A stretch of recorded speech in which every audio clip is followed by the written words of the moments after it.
Assalamualaikum warahmatullahi wabarakatuh guys. Gimana kabarnya semua pada hari ini? Semoga dimanapun kalian berada selalu dalam keadaan sehat dan baik-baik saja ya guys ya. Oke, kembali lagi dengan saya Desi dalam segmen cerita dulu. Nah, pada segmen kali ini saya akan membawakan sebuah kisah ya. Kisah taubatnya seorang dukun santet. Mantan praktisi ilmu hitam atau dukun santet, Ria Puspitasari membagikan kisah dan pengalamannya bisa meninggalkan dunia hitam itu. Kisah pertaubatan Ria Puspitasari sang dukun santet itu tayang di video channel YouTube Prasetyo Muhammad sekitar 1 bulan yang lalu. Pada Prasetyo Muhammad, Ria Puspitasari membagikan kisahnya dan mengaku bahwa dia dahulu adalah seorang dukun santet yang biasa menerima banyak orderan untuk menyakiti target para kliennya. Wow, jarang sekali ya, padahal di dunia secanggih ini, semodern ini, saya kira harusnya sih sudah tidak ada santet-santetan, tapi ternyata di balik semua itu masih ada ya yang percaya dengan santet-santetan. Kira-kira seperti apa pengalaman beliau? Ria Puspitasari menjabarkan bahwa klien meminta tolong selalu datang membawa persyaratan apa yang dia minta, ya kan? Seperti misalnya kembang, darah hewan, atau keperluan lainnya. Jadi klien itu membawa dengan perbekalan yang telah Ria Puspitasari anjurkan untuk dibawa. Jadi yang nyediain itu pasiennya, bukan dari Rita itu sendiri. Kata Ria, menurutnya permintaan berbagai macam syarat untuk menyantet seseorang itu bukanlah permintaan dari Ria itu sendiri, melainkan makhluk gaib yang bekerja sama bersama dengan Ria, yang nantinya akan bertugas untuk menyakiti target yang hendak disantet. Ia menuturkan karena bukan dia yang menyantet, bukan dia yang ngerjain, dia hanya menyuruh hewan peliharaan dia untuk sebagai jalan menyelekai seseorang yang dijadikan target oleh kliennya. Dan dia memulai aksinya menyantet itu pada pukul jam 12 malam lebih 15 menit. Wow, itu adalah waktu-waktu yang menurut saya amat sangat nyaman untuk tidur dan istirahat. Jadi waktu yang biasanya digunakan manusia biasa untuk beristirahat, para dukun santet ini malah menggunakannya untuk beraksi menyelakai para target dari keinginan kliennya tersebut. Oke. Kemudian ia pun menuturkan bahwa terkadang permintaan kliennya itu bermacam-macam. Ada yang minta langsung target dimatikan, dibunuh. Namun ada juga yang minta disakiti secara berlahan.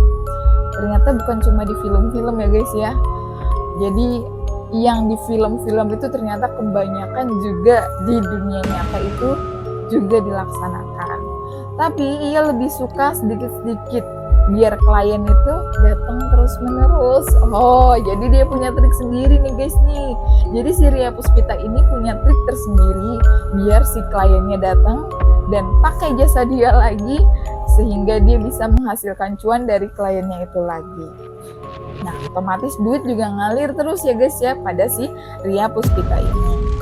Kalau langsung ya kan dia menurut dia itu nggak bisa berlanjut, nggak bisa jadi penghasilan dia lagi seperti itu. Itulah penuturan Ria dalam YouTube-nya Muhammad. Tak hanya menceritakan pengalamannya saat menyantet orang, namun Ria juga menceritakan apa saja kelemahan dukun santet. Oke, pada kesempatannya berbagi cerita dalam YouTube tersebut, Ria itu mengatakan bahwa ilmu hitamnya itu tidak bisa bekerja atau nggak mempan saat dihadapkan dengan orang yang rajin beribadah atau imannya kuat. Oke guys, jadi kita sebagai umat muslim atau di situ yang non muslim harus selalu taat beribadah untuk menghindari hal-hal semacam santet dan segala rupa bohel-bohel dalam sekitar kita ya guys ya. Ia menuturkan bahwa waktu mau menyantet itu ia biasanya mengirim dulu nih setan yang ilmunya kecil. Oh, jadi perlahan ya guys ya. Dia nggak langsung mengirimkan santet yang ilmunya besar. Mungkin dia punya banyak kayak semacam anak asuh, tapi dalam hal santet menyantet dalam dunia gaib ya guys ya. Waktu menyantet itu ia biasanya mengirim dulu setan yang ilmunya kecil. Kemudian ia menugaskan untuk mengontrol bagus nggak tuh target ibadahnya. Oh, jadi awalnya itu dia mengirimkan yang kecil, kemudian untuk mengecek apakah target dari yang diminta oleh kliennya itu ibadahnya rajin atau enggak. Kalau yang lemah ibadahnya atau enggak rajin sholat, gampang tuh dari posisi mana saja juga bisa kena. Amazing ya guys ya. Jadi emang bener-bener ya, kita sebagai manusia beragama harus taat beribadah sebagai tameng dalam hidup kita supaya terhindar dari hal-hal yang kurang mengenakan seperti ini. Tapi kalau udah ketemu yang rajin sholat, ibadahnya bagus dan rajin, nggak bakalan mempan pakai setan yang ilmunya sedikit itu guys. Ia menuturkan seperti itu. Tak hanya itu juga, Ria pun menyebut jika orang atau target yang mau disantetnya rajin beribadah, seperti misalnya rajin sholat, maka santetnya itu tak berpengaruh guys. Wow, berarti kita harus benar-benar nih membentengi diri kita dengan ibadah kita masing-masing. Mungkin dengan yang muslim itu dengan ibadah sholat, atau yang dengan yang non-islam itu bisa dengan ibadah-ibadah yang seperti kalian lakukan gitu ya. Maka santetnya nggak berpengaruh dan mental kepada orang yang mengirimi santet. Oke, jadi seperti itu ya guys ya. Sebenarnya kita tahu bahwa ibadah itu penting, gunanya seperti itu untuk melindungi diri kita ya, supaya terhindar dari hal-hal yang kurang mengenakan seperti santet tersebut. Tak hanya menceritakan pengalamannya, Ria juga menceritakan apa saja kelemahan dukun santet. Pada kesempatannya berbagi cerita, Ria mengatakan bahwa ilmu hitamnya itu tak bisa bekerja atau tak mempan saat dihadapkan dengan orang yang rajin beribadah atau imannya kuat. Waktu mau nyantet itu, Ria biasanya kirim dulu nih setan yang kecil tadi ya guys ya. Ya, itu adalah langkah pertama dari dukun santet yang pernah dilakukan oleh Ria zaman dulu ya guys ya. Kalau sama orang yang sholatnya rajin, santet gue nggak mempan kata Ria. Tapi masih bisa mental ke anggota keluarga yang lain yang nggak rajin beribadah atau rajin sholat, katanya seperti itu. Adapun Ria menjelaskan bahwa terdapat doa yang benar-benar membuat setan-setan peliharaannya dulu itu lemas. Ya, menurut Ria, doa Nabi Yunus itu di dalam perut yang pernah terjebak dalam perut ikan paus ya guys ya, itu benar-benar ampuh untuk melumpuhkan serangan santetnya dan juga bisa melukai Ria itu sendiri sebagai dukun santet juga kliennya. Ada yang masih ingat seperti apa bunyi dari doa Nabi Yunus? Ya, sedikit cuplikan dari saya ya. La ilaha illa anta subhanaka inni kuntu minadz dzalimin. Itu doanya. Itu cuman sepenggal kalimatnya, tapi itu udah bisa bikin setan-setan yang mengirim santet dari dukun santet beserta kliennya itu pincang, lemas, dan badan dari dukun santet itu juga bisa sakit-sakit atau bahkan menjadi ketakutan. Karena merasa telah banyak menzolimi orang, Ria pun memutuskan untuk bertaubat ya guys ya, dan meninggalkan praktik ilmu hitam serta profesinya sebagai dukun santet. Alhamdulillah ya guys ya, setidaknya sudah berkurang dari ilmu-ilmu santet, ilmu-ilmu hitam yang telah dianutnya selama ini. Kala itu katanya kisah pertaubatannya itu dimulai saat dia menerima serangan balik dari seorang yang memiliki ilmu yang serupa. Wow, seru sekali ya guys ya. Ya, di situ Ria menceritakan bahwa ilmu santet yang ia kirim itu mendapatkan balikan dari dukun yang lebih ampuh dari Ria Puspitasari tersebut. Jadi ia mempraktekannya dengan air kendi, yang mana air kendinya itu muncrat balik ke arah Ria, ya kan? Yang membuat Ria ketakutan, di mana Ria itu melihat dari dukun yang notabene adalah orang Kalimantan pedalaman tersebut dengan tatonya yang ada di badannya serta tidak memakai baju.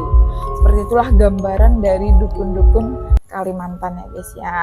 Menurut Ria, setelah ia melihat orang Kalimantan penuh tato di wajah itu, ia tak lama langsung jatuh sakit guys.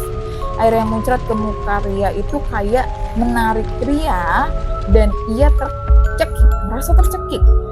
Dan dia cuman ngucap, ya si dukun orang Kalimantan ini cuman mengucap, kalau mau menyakiti cucu saya berarti kamu mau cari mati. Nah, itu kata-kata dari dukun orang Kalimantan tersebut ya. Dan di situ Ria pun benar-benar meminta ampun ya. Menurutnya waktu itu merasakan kesakitan yang luar biasa saat setelah kecipratan air yang di dalam kendi itu. Rasa sakit itu kata Ria benar-benar sangat menyiksanya. Sampai-sampai matanya itu sudah mau keluar rasanya ya.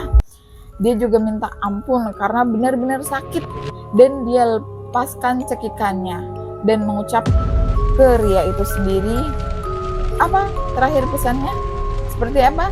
Jangan sakiti cucu saya, seperti itu. Dan setelah dilepaskan cekikan gaibnya itu, Ria langsung menutup kendi dan membuang air di dalam kendi tersebut. Namun yang terjadi setelahnya justru semakin brutal. Wow.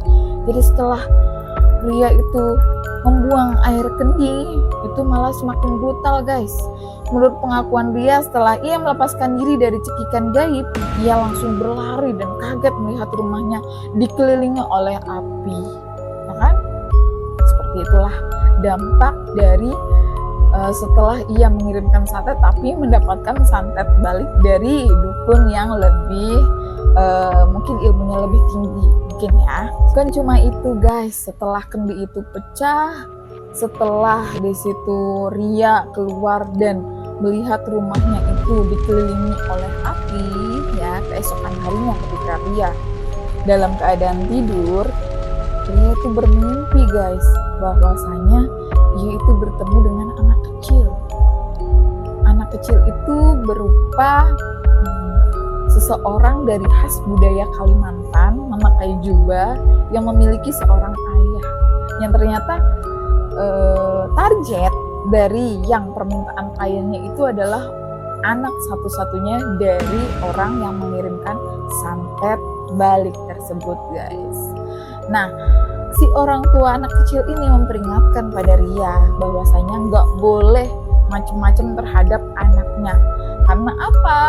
Apabila ia tetap macam-macam terhadap anaknya, maka akan berbalik kepada Ria sendiri, ya, akan membunuh Ria itu sendiri. Dan di situ ia juga meminta kepada Ria untuk segera bertaubat, melepaskan semua setan-setan peliharaannya. Keesokan harinya ketika Ria bangun, dia tersadar, wah, ternyata mimpi. Tapi mimpinya begitu nyata, guys. Akhirnya ia pun memutuskan untuk bertaubat serta melepaskan setan-setan peliharaannya. Ya, seperti itu ya guys ya, kisah dari Ria Puspitasari. Seorang dukun santet yang bertobat, ya, dimulai karena ia waktu itu memiliki target dari permintaan klien. Ternyata ia melawan suhu dari santet tersebut, kan? Dikira cupu, ternyata suhu ya guys ya. Oke, sekian cuplikan cerita berikut ini. banyak kekurangannya. Saya mohon maaf yang sebesar-besarnya. Selamat bertemu lagi, selamat beraktivitas kembali. Semoga kita berjumpa lagi dalam segmen cerita dulu. Bye-bye.